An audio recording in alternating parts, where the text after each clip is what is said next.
ขอนับชมเซย#ผลสำเร็จกองประชุมใหญ่ผู้แทนองค์คณะพรรคกระทรวงการเงินครั้งที่ 4 ได้ดำเนินอย่างเป็นทางการในวันที่ 1 พฤศจิกายน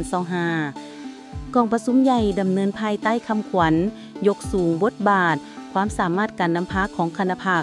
ตั้งหน้าเป็นเจ้าตนเองบุกทะลุคุ้มครองการเงินเป็นทันสมัยยูแห่งการพัฒนาเศรษฐกิจสังคมแห่งชาติให้มีความเข้มแข็งสีเขียวและยืนยงซึ่งกองประชุมใหญ่ครั้งนี้มีผู้แทนสมบูรณ์เข้าร่วมทั้งหมด323สหายหญิง1สหายเป็นตัวแทนให้แก่สมาชิกพรรคทั้งหมดทั่วองค์คณะพรรคกระทรวงการเงินจำนวน 1,024 สหายหญิง374สหายกองประชุมใหญ่ได้พร้อมกันค้นคว้าและได้รับรองเอาอย่างเป็นเอกสารต่อบทรายงานการเมืองของคณะบริหารงานพรรคกระทรวงการเงินครั้งที่ 3 แผนพัฒนาคะแนนการเงินระยะ 5 ปี บทสำรวจการนำพารวมของคณะบริหารงานพรรคกระทรวงซึ่งได้พร้อมกันตีละครั้งมากผลแห่งการจัดตั้งปฏิบัติมติกองประชุมใหญ่ผู้แทนองค์คณะพรรคกระทรวงการเงินเห็นได้ผลสำเร็จอันพ้นเด่นรอบด้านที่ญาติมาได้สร้างนอแหนงสำคัญเพื่อเป็นปัจจัยสุกยู่การหันเปลี่ยนให้แข็งแรงเลิกเซิงและรอบด้านในซุ้มปีต่อหน้ากองประชุมใหญ่ยังเป็นเอกภาพด้านอ่อนข้อคงข้างและบทเรียนที่ทอดถอนได้ในการนำพาซี่นำของคณะบริหารงานพรรคก็คือการจัดตั้งปฏิบัติหน้าที่เวียกงานจุดสุมในบางด้านพร้อมทั้งซี่ให้เห็นสาเหตุต้นตอเพื่อกำหนดทิศทางมาตรการแก้ไขขั้นข้อต่างๆและกองประชุมยังได้เป็นเอกสารกันรับพ้องเอาทิศทางแผนการ05 ปีในต่อหน้านับแต่ปี 2026 หา 2030 เป็นต้น 1. สุ่มใส่จัดตั้งพันขยายมติกองประชุมใหญ่ผู้แทนทั่วประเทศครั้งที่ 12 ของพรรคมติกองประชุมใหญ่ผู้แทนองค์คณะพรรคกระทรวงการเงินครั้งที่ 4 ให้เป็นแผนงานแผนการและเวียกงานละเอียดด้วยการสร้างบาทเลี้ยวใหม่และบุกทะลุในทุกด้าน 2. ตั้งหน้าปรับปรุงระบบการจัดตั้งของแขนงการเงินให้กระทัดรัดนักแน่นและเข้มแข็งมีความคล่องตัว 3. สร้างพนักงานรัฐกรแขนงการเงินให้มีความนักแน่นทางด้านคุณธาตุการเมืองคุณสมบัติศีลธรรมปฏิวัติมีจรรยาธรรม 4. เสริมขยายตั้งหน้าบุกทะลุการคุ้มครองแผนการเงินงบประมาณตาทิศเศรษฐกิจเอกราชเป็นเจ้าตนเองให้แขนงการท้องถิ่นตามทิศสามสร้างในการสร้างแขวงเป็นหัวหน่วยยุทธศาสตร์สร้างเมืองเป็นหัวหน่วยเข้มแข็งรอบด้านและสร้างบ้านเป็นหัวหน่วยพัฒนาทางด้านการเงิน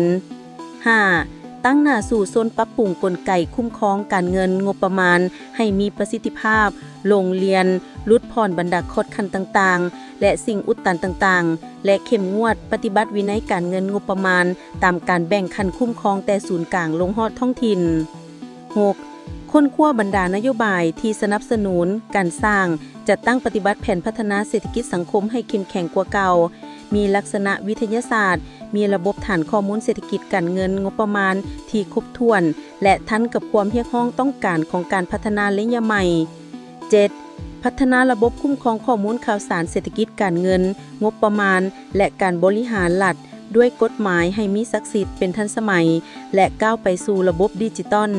8. เพิ่มทวีการร่วมมือการเสื่อมโยงเสื่อมจอดกับภาคพื้นและสากลให้นักแน่นขึ้น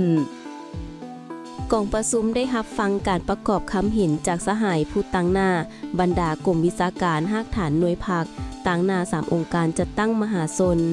แสดงให้เห็นถึงความเป็นเอกภาพต่อบทรายงานการเมืองแผนพัฒนาแขนงการเงินการรายงานและการประกอบคำเห็นได้ลงลึกถึงผลสำเร็จเห็นการผันขยายและจัดตั้งปฏิบัติมติของประชุมใหญ่ครั้งผ่านมาเข้าในแต่ละคงเขตเวียกงานของตนอันเฮ็ดให้ของประชุมใหญ่ครั้งนี้มีเนื้อไม้อุดมสมบูรณ์ครึ่งตื่มและได้รับฮ้องเอาบทสำรวจการนำพารวมของคณะบริหารงานพรรคกระทรวงการเงินครั้งที่ 3 ขึ้นพร้อมนั้นกองประชุมได้มีความสามัคคีเป็นเอกภาพของคณะบริหารงานพรรคกระทรวงในการชี้นำพาความเป็นแบบอย่างนำหน้าในการจัดตั้งปฏิบัติบรรดาแนวทางเปลี่ยนแปลงใหม่ของพรรคและแผนพัฒนาเศรษฐกิจสังคมแห่งชาติในขงเขตเวียกงานแขนงการเงินด้วยทวงทานนำหน้าลึกซึ้งและมั่นคงผู้แทนกองประชุมได้พร้อมกันใช้สิทธิประชาธิปไตยของตนปอนบัตรคัดเลือกเอาคณะบริหารงานพรรคกระทรวงการเงินสุดใหม่บนพื้นฐานตามหลักการรวมศูนย์ประชาธิปไตยถูกต้อง สอดคล้องกับระเบียบพรรคและมาตรฐานเงื่อนไขที่กำหนดไว้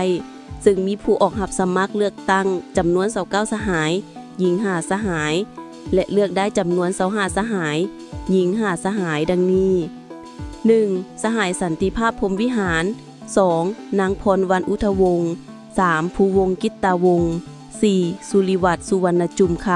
ำ 5. นางเพชรสมรสอน 6. อุบันสุพิดา 7. ภูเขาคำวรรณวงศ์ไส 8. วงคำแห่งวงทจักร 9. อุตตะแก้วแก้วดวงศิลป์ 10. สิทธิโรจน์ราชพล 11. หนูเสยพรหมศรีจันทร์ 12. นางแสงเดือนไสยศร 13. สมจิตคำมุงคุณ 14. จันทโพลคำมณิจันทร์ 15. วิไลทองสุทธวิไล 16. ธรรมลดราชพล 17. วิเลศกินนาวงศ์ 18. ไพฑูรย์เทียงละไม 19. ศรีจันทาธรรมวงศ์สาวอุดรธรรมวงศา21. ขันคำไสยวงศ์22. คำพันพันธุลักษ์23. นางบัวเล็งคินดวงสวรรค์24. ทองฤทธิ์กิ่งแก้วอุดม25. นางแสงไพวันแสงอภรณ์พร้อมกันเอกสารเลือกตั้งเอาคณะประจำภาคจำนวน7สหายหญิง2สหายเลขาและรองเลขาคณะบริหารงานภาคกระทรวงการเงินดังได้ซื้อลุมนี้ 1. สหายสันติภาพพรหมวิหารคณะประจำภาคเลขาคณะบริหารงานภาคกระทรวงการเงิน 2. นางพรวรรณอุทวงศ์คณะประจำภาครองเลขาคณะบริหารงานภาคกระทรวงการเงิน 3. ภูวงศ์กิตตวงศ์คณะประจำภาคประธานกวดกาภาค 4. สุริวัฒน์สุวรรณจูมคำคณะประจำภาค 5. นางเพชรสมรสอนคณะประจำภาค 6. อุบันสุพิดาคณะประจำภาค 7. ภูเขาคำวรรณวงศ์ไสคณะประจำภาคพร้อมกันเอกสารเลือกตั้งเอาประธานและรองประธานกวดกาภาคดังได้ซื้อลุมนี้ 1. สหายภูวงศ์กิตตวงศ์คณะประจำภาคประธานกวดกาภาค 2. สหายขันคำไสยวงศ์รองประธานกวดกาภาค 3. บุญเกิดสุวรรณเสนรองประธานกวดกาภาคสหายสวนไซศรีพันดรกรรมการกรมการเมืองศูนย์กลางภาคนายกรัฐมนตรีแห่งสปป.ลาวได้ให้เกียรติโอ้ลมเสื่องสหายได้ดึงแสดงความย่องยอสมเสยต่อผลสำเร็จของคณะพรรคสุดเก่าที่ได้นำพาซี่นำสมาชิกพรรคพนักงานรัฐกรแขนงการเงินในการปฏิบัติหน้าที่การเมืองของตนและญาติมาได้ผลสำเร็จหลายด้าน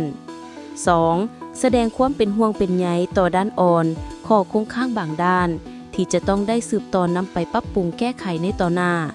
โดยเฉพาะปัญหาความยุ่งยากทางด้านเศรษฐกิจมหาภาครายรับยังบ่ทันสมคู่กับรายจ่ายซึ่งได้เรียกร้องให้คณะพรรคสุดใหม่ต้องสืบต่อนำพาปรับปรุง